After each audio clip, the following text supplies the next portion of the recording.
welcome back to my channel. I just filmed this video and it was not filming. Like, how can that happen? I guess it can happen pretty easily.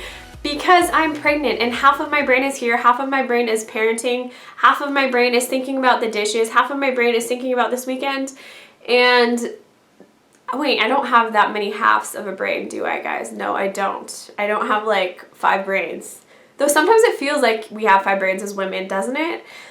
But what am I talking about? I'm pregnant. I'm 20 weeks pregnant today. I'm 20 weeks pregnant today. And today we're going to be talking about that. We're going to be talking about how I'm feeling, little updates, some major mom adult failures that I have experienced this past week, and I can't wait to share with you guys. So stay tuned if you want to see my 20-week pregnancy update. Okay, so I'm actually 20 weeks pregnant today, the day that I'm filming this. I've had a little bit of trouble getting these videos up close to when I'm actually at that date because I've been working on other videos as well that I want to get out to you guys. I don't want to just overwhelm you with these pregnancy updates. So I am a little bit behind, but if you want more live pregnancy updates, go check out my Instagram because I'm always sharing stuff on there and talking about how I've been doing. So my Instagram is my name, Kaylyn Padua, and I will link that down below as well if you're interested in following me on Instagram. The last update I did was at 18 weeks, and I think the last 2 weeks have really been good. I have been feeling so much better this past week. I feel like everything in my body just feels a little bit more balanced out. I don't feel as hormonal. Gosh, I feel nervous saying that, like it's just gonna bite me in the butt. I still feel a little bit hormonal because I am growing a human being inside of my womb, and that takes a lot of effort and hormones to make that happen. But I just feel more myself than I think I was 2 weeks ago. I'm not exactly sure why. I think maybe just getting a little bit further along in the pregnancy. I really feel like this is a sweet spot of the pregnancy. I'm not in a ton of discomfort and I'm not sick all the time anymore. Everything is decent at this time. Like, there still are obviously those discomforts and the back pain and trouble sleeping and those sorts of things, but I'm not just like waddling around in a ton of pain, and I don't have the morning sickness anymore, so I am doing quite a bit better and I'm really glad about that. So since my previous update, I did go see my midwife. Everything looked good. We got to listen to the heartbeat, of course, and the baby was right there and did not move away from the Doppler. They just let us listen to the heartbeat and they didn't run away. Ellie would always run away from the Doppler ultrasound. Like, she did not like that. So I already think that's kind of funny just to see the differences in that little thing so far. Okay, so my midwife is pretty strict about diet, and I actually had to do a food diary a few weeks ago, which if you're pregnant, doing a food diary, I mean, it's never fun to do a food diary, let's be honest. I mean, just to record what you eat, the hassle of that, and then to kind of list out everything that you ate. I think I've been asked by other doctors to do that before, but I don't think I've ever actually done it. But I did it. I did it for her because she is my midwife and I have to play by the rules. So I thought I did pretty well, but she told me that I'm eating twice as much sugar as I should be eating. Oh my gosh, I was kind of humiliated. And I need more protein. So she's really big on, I think it's getting 60 grams of protein a day. And then, was it like 40 grams of sugar? I don't even want to look. Let me see. Okay, yeah, so she said I should have sugar between 45 and 60 grams, and that I was around 111 grams of sugar. And I want to increase vegetables and decrease fruit. So no more than 2 fruit servings a day and dessert twice a week. That's like really sad. You guys, I'm someone who likes a little bit of something sweet every night, and I think I have a really healthy perspective about food and I feel pretty healthy overall. But since she told me this, at first I had to kind of process the news and mourn my desserts, but I have been doing okay. I've been really intentional just about focusing on eating more protein. It always really helps me with food and other things to focus on the positive. So focus on what I need to get in as opposed to what I shouldn't be having a lot of, because if I fixate on not being able to eat a lot of fruit or missing out on different desserts, I'm gonna be sad. So I just am trying to focus on getting protein at every meal, and I think I've been pretty good at it. I just want to respect her and what she thinks is important for my pregnancy and allowing myself to have a natural birth there at the birth center with her. You know, she's gonna be overseeing the birth. I've heard that minimizing sugar can help minimize the size of the baby, and doing it at a birth center, I think it's understandable. She wants to set me up for the best possibility of success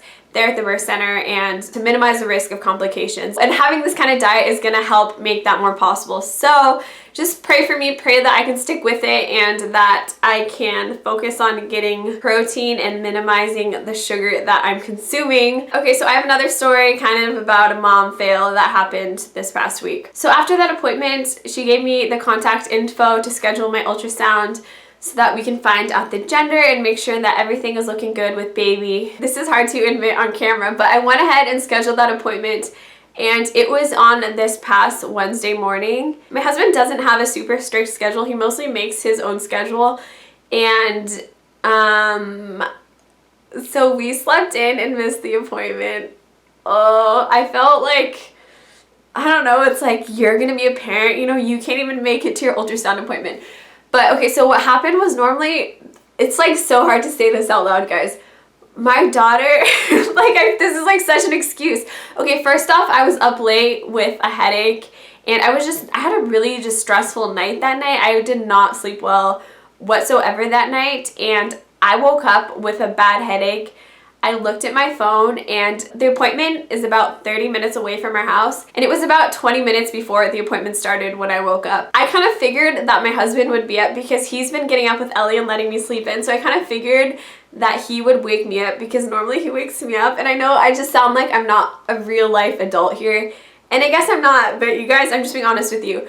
My daughter slept in, so my husband slept in, and then I slept in, and I just felt, yeah, it was pretty humiliating. We called in and rescheduled it, so it's actually going to be this upcoming week. So I'm going to be about 20 and a half weeks pregnant when we do the gender ultrasound. I'm kind of disappointed that everything's getting pushed back, but honestly, when I woke up, I had such a bad headache that I knew if we tried to rush out the door and then feeding my daughter in the car, I didn't know how it was all going to work. I just knew it wouldn't be worth it to try and make it to the appointment. I just knew it would be way more stressful than it needed to be, and I don't want to go to an appointment like that that's supposed to be fun and exciting, already stressed out and tired, and with my daughter cranky because she didn't get a proper breakfast. So we just decided to reschedule, and you know, life happens, and that happened. So we'll be finding out the gender this next week. Actually, we're going to be getting the results of the gender this next week, and then we're going to have to coordinate things so that we can film the gender reveal for you guys to watch. So I'm not sure when we'll actually find out the gender. It will be when we're filming it, and then you guys get to watch that. And I just cannot wait to find out the gender and share that with you guys. I'm really excited. Okay, so that is that story. Something that I recently got that I've been enjoying is this book by Mama Natural, which I recently got. She just came out with it this April, and Mama Natural has a YouTube channel. She is super awesome, this great mom who's into all things natural, and she just came out with this week-by-week pregnancy guide. She also has an app. Is it an app? I'm not sure if it's an app, but I get different text messages from her and little pregnancy updates. If you're pregnant and interested in more natural, I don't know a better way to say it than natural ways of doing things. Okay, I'm just gonna tell you what it says a little bit so you can know what it's about, but this has been awesome. I've been looking through this. This has the most beautiful illustrations, which are so fun, and the whole book, it has illustrations all throughout. I guess I'm like a big picture person, but it just has a lot of fun things. It has different recipes in it. It has just a bunch of different tips, and it obviously tells you what's going on with the baby, what's going on with you. She just has so many great suggestions that are not available through other apps or other sort of information out there, because they're all geared to a more natural mama who wants the more natural options. On the back it says, finally, a week-by-week pregnancy and birth guide from a natural perspective. It says the top things that you will learn: nourishing foods for you and baby with weekly recipes, how to ditch toxins in your beauty and cleaning routine, natural remedies for common pregnancy symptoms, the truth about epidurals and other interventions, how to create your birth dream team, how and why to eat your placenta or not, natural pain relief during labor, what to do during each stage of labor, tips to navigate all those newborn interventions, and how to start breastfeeding off on the right foot or boob. So that's so funny. So this book has been really fun. I totally wish that I had this during my first pregnancy when you're really in that information absorbing mode, because now that I have my daughter, I don't have as much time, and I kind of, part of me is like, I already did this before. But still, there's so much in here, and I just have so much fun going through this. She really doesn't hold back. Like, she talks about sex and different ways you can have sex when you're pregnant, and if that's not a reason to buy the book, I'm just kidding. But anyways, This is a great book. So if you know anyone pregnant, even recommend this to them. Go support Mom Natural. And if you're interested in this stuff in general and don't want the book, go subscribe to her channel as well. She's a Christian too, and she just makes the most amazing content that's so encouraging and helpful and informative. So go check out Mom Natural and go buy this book if you're pregnant, okay? Okay, so in my last update, I talked about how I wanted to be exercising more, and the funniest thing happened after that. I have a gym membership to a local gym. That's where I was working out before I got pregnant and before I just got sick and could not do it.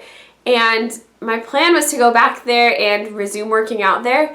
But I got an email. It's a really small gym, and I got an email and they actually had to shut it down, and I'm so sad. I kind of am not surprised because it was never very busy, but it's honestly the nicest gym in the area and no one would ever go there. It was always super quiet, which in my mind, I'm someone who always thinks about this stuff. I was just like, how could they still be open? Just the numbers don't add up.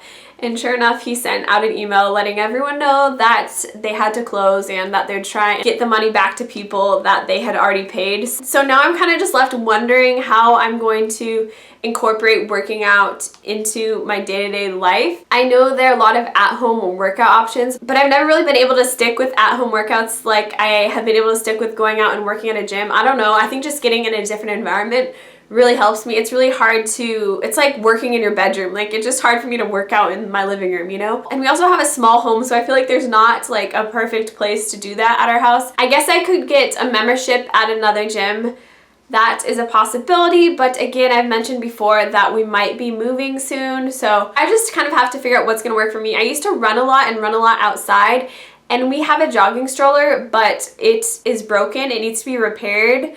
So I guess I could go for jogs without my daughter, but sometimes I feel uncomfortable running being pregnant. I just feel like things are kind of, you know, shifting around down there, and it kind of makes me feel uncomfortable running. So it's not that I wouldn't run sometimes, but I don't know if I want to rely on running consistently to be my main form of exercise. If you guys have any ideas or suggestions based on what I've shared with you, let me know. It's so hard for me to commit to something at home and just stick with it. But today I actually was dancing around with my daughter and I was lifting weights. I probably looked like a crazy fool, but we were having so much fun listening to really upbeat music, and I was doing squats and just all sorts of different exercises, and I definitely broke a sweat. So I can definitely do that probably consistently for 10 minutes a day, but it's not as satisfying as like 45 minutes or 30 minutes. I really like being alone when I work out, and it's different when my daughter's running around. So anyways, that is the whole update with working out, but I'm feeling hopeful. Just today was encouraging. I broke a sweat. It was good. As for now, before I sign up for another gym or anything like that, I'm just going to keep trying my best to incorporate things like that during my days, whether it's a long walk or running around outside or dancing around or just working really hard cleaning. Like, honestly, that can feel like a really good workout too. And we have some dumbbells as well, so sometimes I'll just play around with those and do some different exercises. So that is update with working out. I think that is about it, or those are some different updates for you. We have a specific idea of how we want to reveal the gender, and I'm so excited. I cannot wait. I'm just so excited. Okay, anyways, I love you guys. Thank you so much for watching. If you're new to my channel, don't forget to subscribe. I would love to have you here and be a part of what I'm sharing. I love you guys all so much. I hope that you have a beautiful day because you are absolutely worth it, and I'll see you guys in the next video. Bye.